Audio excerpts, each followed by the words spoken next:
Buonasera e ben ritrovati con il TG Flash di New Sicilia. Di seguito i titoli più importanti del pomeriggio. Un uomo di 64 anni è rimasto ferito dopo essere caduto dalla pensilina di un edificio a Caltanissetta. Secondo quanto emerso, stava effettuando nell'appartamento un sopralluogo volto a predisporre un preventivo.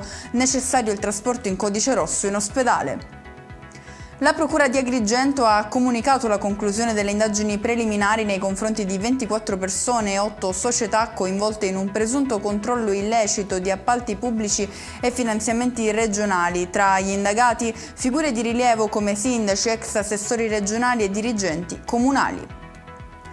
Il Consiglio Comunale del capoluogo siciliano ha approvato la delibera che contiene la convenzione per la concessione dello stadio Renzo Barbera al City Football Group, la holding che controlla il Palermo FC, un traguardo che permette di rispettare le tempistiche previste per presentare la documentazione richiesta dalla FIGC nell'ambito del percorso di candidatura dell'impianto a Euro 2032.